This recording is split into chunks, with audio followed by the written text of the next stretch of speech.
Clinton? Yep. Okay. Okay, girls. You want some cantaloupe? Look here. There you go.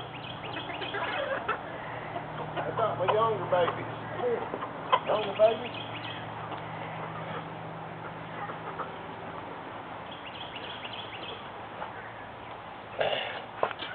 You getting both of them in there? Not the younger one. Put the younger ones in there too. Are you getting this one? No, I can't get them both. Hold on. Okay. You ain't got them both? Sort of, kind of, yeah.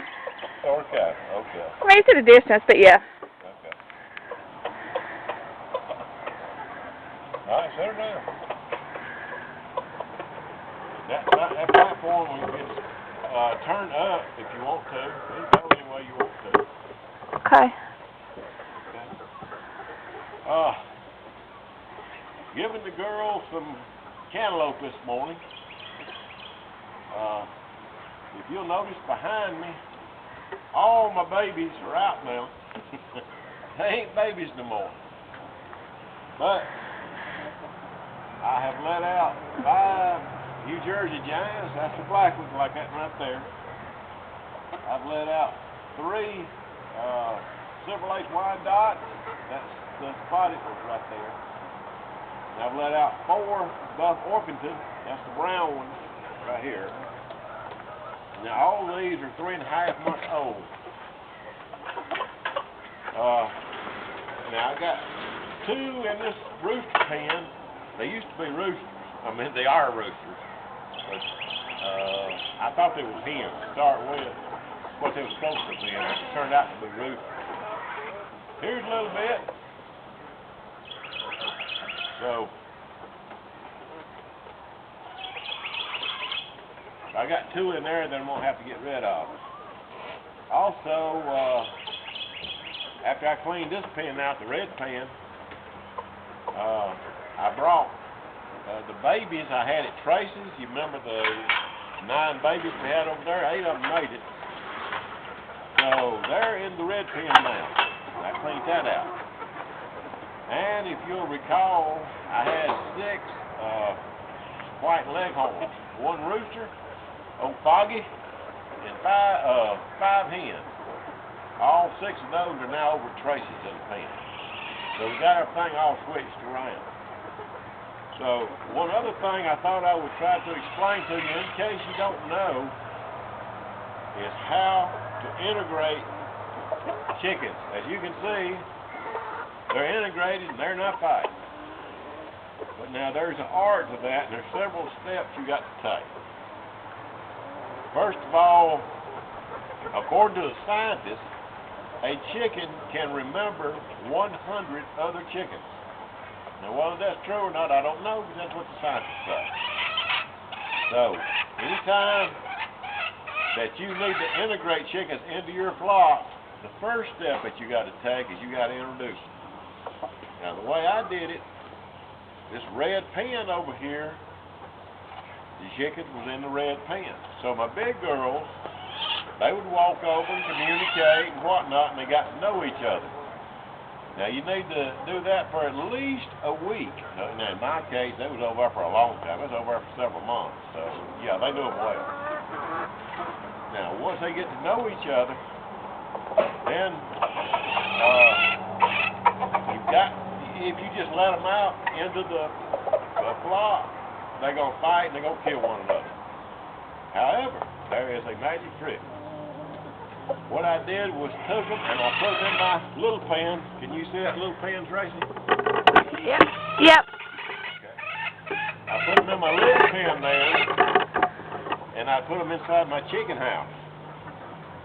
My big girls would go on roost at night after dark, and my automatic door closes at 8:30. So I'd wait till after 8:30 till the door was closed, and they couldn't get out. Then I'd go inside the chicken house and turn on my red light so I can see. The red light is not going to bother the hens on the roof. White light will, the red light won't. So I turn on my red light so I can see. And then I'd take my hens out of this little basket and put them on the roof. Now, and that was it. Just leave them. And then I turn the red light back out and leave. Now, the next morning when the door opens up, all the chickens mysteriously think that they've all been here all the time. They think they're brothers and sisters, whether they are or not. And so, that's how you do it without them fighting. And they will integrate that way. That's the only way I found you can do it.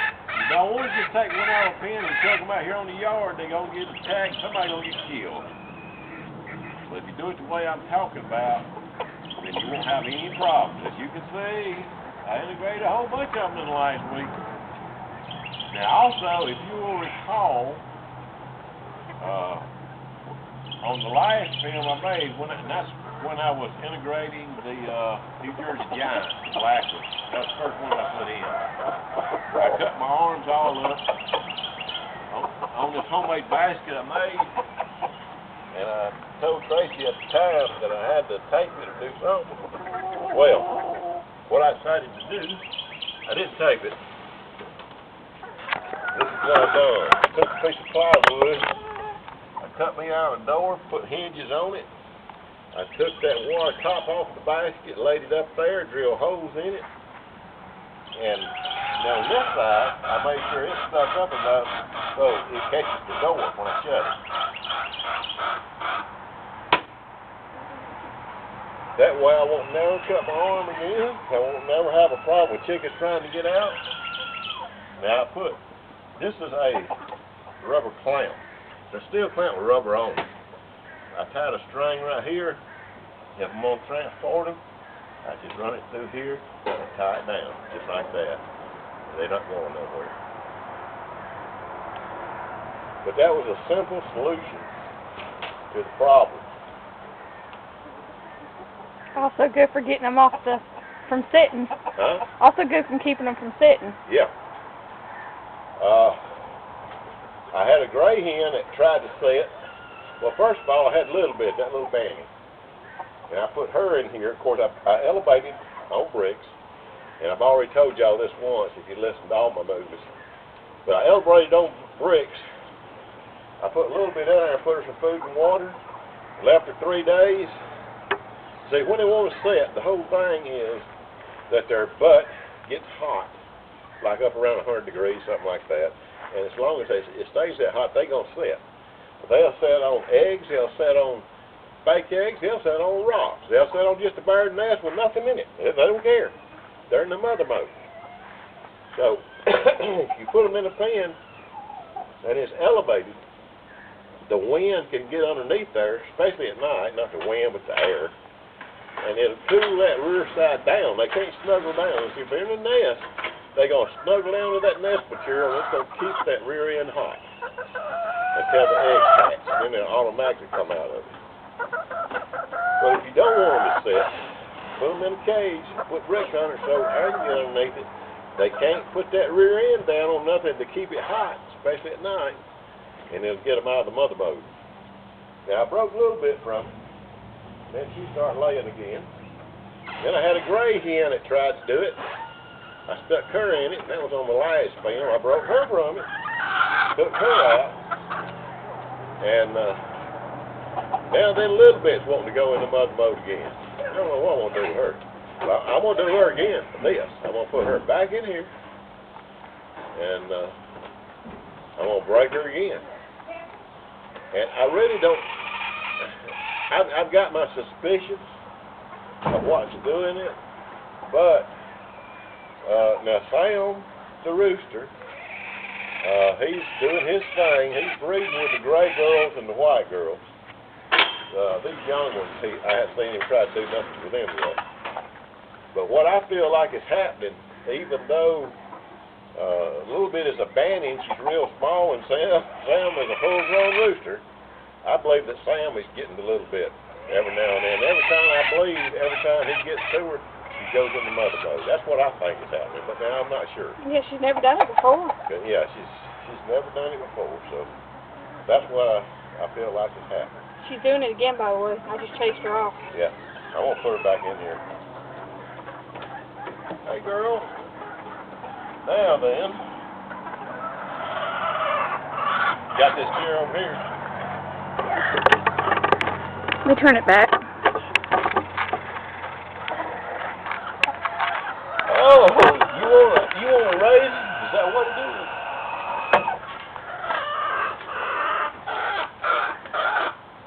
Usually either on Saturday or Sunday, today's Sunday, I feed them raisins. But anytime I come in here, they come running up like maybe I got raisins. But I usually only feed them on Saturday or Sunday. And but they look forward to that. Now, if you want to get your hens where they are not afraid of you, they don't run from you every time you come in, this is one way to do it. Buddy, they love raisins. I don't tell you how many boxes of raisins I fed them, but they love it. Oh, I don't have any. Girl? I don't have any. And of course, they might not want none right now, being they all got ten loads. Okay, Miss Gray, I know you want one, don't you? Yes, sir. She said, yes, I want a raisin. They're hot. Hey, Whitey, you want a raisin? There, Miss Gray. Here, Miss Gray, you want a raisin? There you go.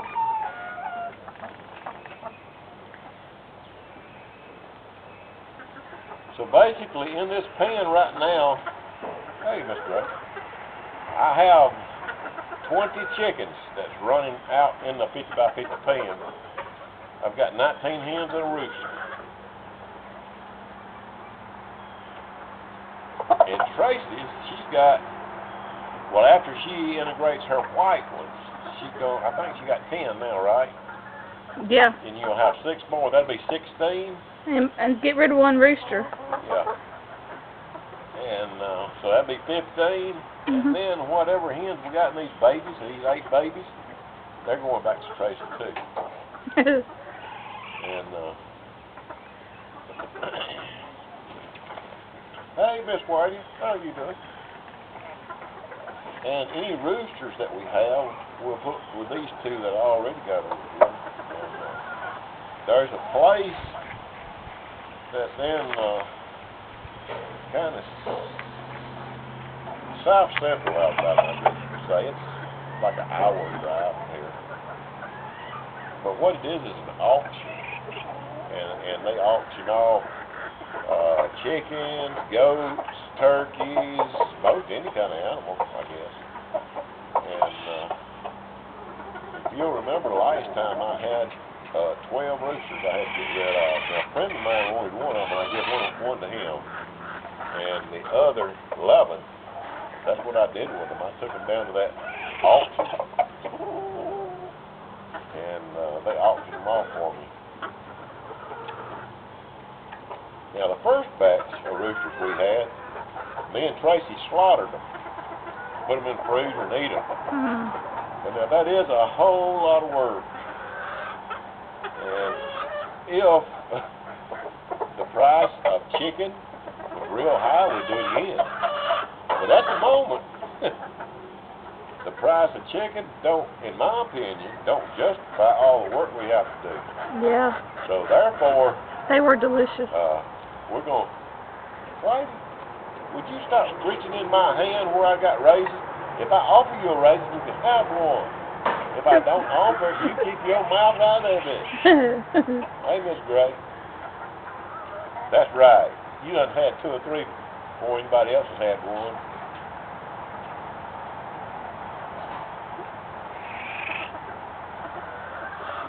But that's what I want to do with these roosters too. I'm gonna take them down there to the sale and let them auction them off. Now, one of them I had auctioned off last time. I had one lavender Americana, gray one like this, very rare. And a buddy of mine wanted one. I had 3. I had Big Sam, which he kept, and I give him one, and I took one to the sale and auctioned it off. I don't know who got that one, but I hope they didn't eat it, because it is very rare. But you can't never tell. Some people have respect for rare animals, some people don't, so you can't ever tell. And all I know is you can't have but one rooster, unless you want to get some chickens killed. So, why you're being greedy now?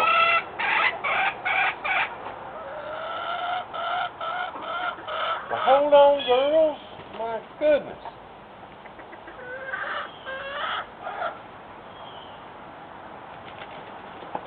Why are you just bumping them off left and right?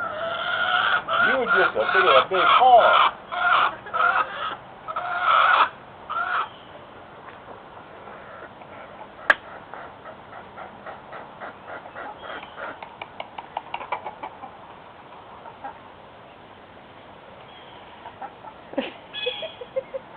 She's going in your hand before you even get... I know. So you can tell by these girls in my lap, you start feeding them raisins, how friendly they will become. Stop, Rodney. Tell you what, one of my gray girls like scared me to death the other day.